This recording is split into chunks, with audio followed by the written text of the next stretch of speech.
नमस्कार, स्वागत आप कर रहे हैं न्यूज 24 पर। मैं हूं प्रिंस लंबा। हरियाणा कांग्रेस के अंदर लगातार तीसरी बार हार मिलने के बाद हार के कारणों का पता लगाया जा रहा था, लेकिन अब हरियाणा प्रभारी रहे दीपक बाबरिया ने जो खुलासा किया है, जो चौंकाने वाली बात बोली है, उसके बाद हरियाणा कांग्रेस के अंदर खलबली मची हुई है, भगदड़ मची हुई है, हलचल तेज है। हम बात कर रहे हैं दीपक बाबरिया के द्वारा दिए गए बयान का, जिसमें उन्होंने दोनों नेता यानी कि भूपेंद्र हुड्डा और प्रदेश अध्यक्ष उदय भान को लपेटने का काम कर दिया और इशारों ही इशारों में, बातों ही बातों में दोनों नेताओं को हार का जिम्मेदार ठहरा दिया है। यानी कि बाबरिया के द्वारा यह कहा गया कि उन्होंने जो उनको मैसेज मिला कि 10 से 15 सीटों के ऊपर गड़बड़ी होगी, वो प्रदेश अध्यक्ष को फॉरवर्ड कर दिया था, लेकिन प्रदेश अध्यक्ष ने उसके ऊपर कोई संज्ञान नहीं लिया, कोई गंभीरता नहीं दिखाई। तो साथ ही उन्होंने कहा कि 15 सीटें ऐसी भी हैं जिनके ऊपर गलत टिकट वितरण हुआ है।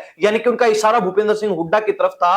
हुड्डा इस बार हरियाणा कांग्रेस में करता धरता थे, फ्री हैंड जिनको मिला हुआ था, फुल पावर जिनको मिली हुई थी, और उनके कहे अनुसार ही 80% से ज्यादा टिकट वितरण भी हुआ। तो ऐसे में बाबरिया ने हुड्डा को भी लपेटते हुए यह बात बोल दी कि करीब 15 सीटों के ऊपर गलत टिकट वितरण हुआ है। अगर सही लोगों को टिकट दी जाती, अगर सही लोगों को प्रत्याशी बनाया जाता, तो कांग्रेस को हार का मुंह लगातार तीसरी बार नहीं देखना पड़ता। अब ऐसे में उदय भान और भूपेंद्र सिंह हुड्डा दोनों नेता विवादों में घिर चुके हैं। बाबरिया के बयान के बाद सवालों के घेरे में आ चुके हैं, कांग्रेस पार्टी के भी रडार पर आ चुके हैं। जब पत्रकारों ने दोनों नेताओं से बातचीत की तो उनका क्या रुख था, उनका क्या जो है इन सवालों को लेकर जवाब था, आप खुद सुन लीजिए। पहले आपको सुनाते हैं भूपेंद्र सिंह हुड्डा को। सर, विधानसभा चुनाव में हार के ऊपर दीपक बाबरिया का बयान आया है कि 10-15 सीटों का जो वितरण है वो ठीक नहीं हो पाया, उसकी वो जिम्मेवारी लेते हैं। तो उससे बात करो। उन्होंने कहा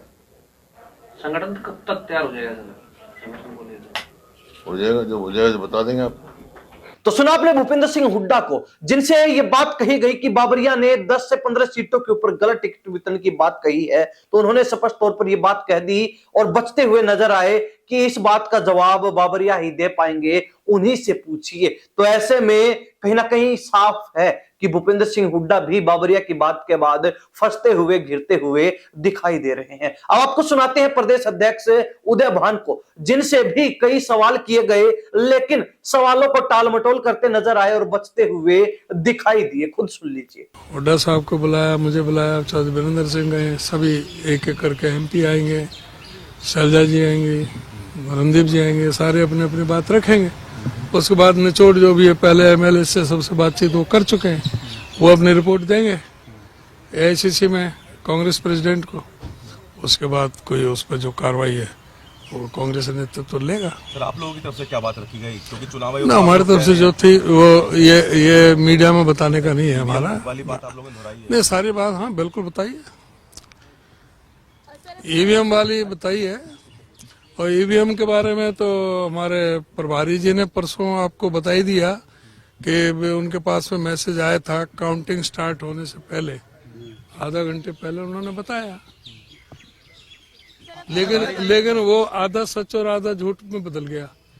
उन्होंने जो ये कहा कि भाई कांग्रेस PCC प्रेसिडेंट को अपने फॉरवर्ड कर दिया, वो मुझे कोई फॉरवर्ड नहीं हुआ। मुझे तो नेक्स्ट डे 9 तारीख को 3:32 पर जयदीप धनखड़ से मिला था। तो सुना आपने प्रदेश अध्यक्ष उदय भान को भी, जिनसे यह बात कही गई कि बाबरिया ने मैसेज भेजने की बात बोली है, लेकिन उन्होंने इनकार कर दिया कि उनके पास कोई भी मैसेज नहीं पहुंचा। बाबरिया ने उनको कोई भी मैसेज नहीं दिया। अगले दिन उनको वो मैसेज किसी अन्य व्यक्ति के माध्यम से मिला है। तो साथ ही जब प्रदेश अध्यक्ष उदय भान से यह बात पूछी गई कि 15 सीटों के ऊपर गलत टिकट वितरण हुआ है, तो उसको लेकर भी आपने सुना कि किस तरीके से टाल मटोल करते हुए बचते हुए नजर आए और बिल्कुल कम शब्दों के माध्यम से अपनी बात रखकर किनारा कर लिया। ऐसे में साफ है कि बाबरिया ने उदय भान और भूपेंद्र सिंह हुड्डा दोनों नेताओं को घेरने का, फंसाने का काम कर दिया है। बाबरिया का एक छोटा सा बयान है और दोनों नेताओं के जी का जंजाल बन चुका है।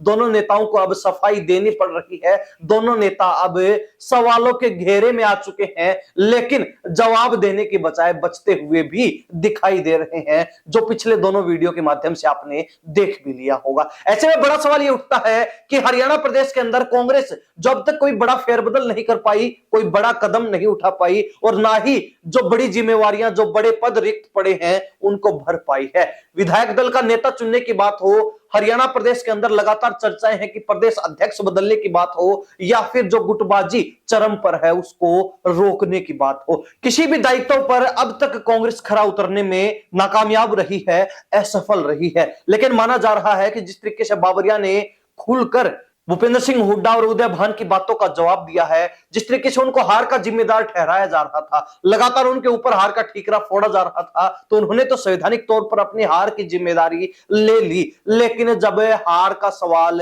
हुड्डा और उदय भान से पूछा जाता है तो वो जिम्मेदारी लेने से अब भी बचते हुए नजर आ रहे हैं, किनारा करते हुए दिखाई दे रहे हैं। हार वाले मामले पर, उस मसले पर, उस विषय पर दोनों नेताओं की जुबान भी नहीं खुलती है। ये हरियाणा प्रदेश की जनता भी स्पष्ट तौर पर देख चुकी है। लेकिन बाबरिया का खुलासा करना और उसके बाद हुड्डा और उदय भान दोनों की जोड़ी का सवालों से घिर जाना, दोनों का रडार पर चढ़ जाना, यह दर्शाता है कि हरियाणा कांग्रेस में सब कुछ ठीक तो नहीं है, लेकिन दाल भी कहीं ना कहीं काली नजर आ रही है। ऐसे में हरियाणा प्रदेश की जनता इस बारे में क्या सोचती है? दोनों नेताओं के द्वारा प्रदेश प्रभारी रहे बाबरिया को फंसाया जा रहा था, उनके ऊपर हार की जिम्मेदारी थोपी जा रही थी, लेकिन बाबरिया के एक छोटे से बयान ने अब हुड्डा और उदय भान दोनों नेताओं को ही फंसाने का काम कर दिया है। तो ऐसे में क्या लगता है, क्या हरियाणा के अंदर कांग्रेस कुछ बड़ा फेरबदल करने जा रही है? जिस तरीके से चर्चाएं हैं कि बड़ा धमाका हरियाणा में होने वाला है,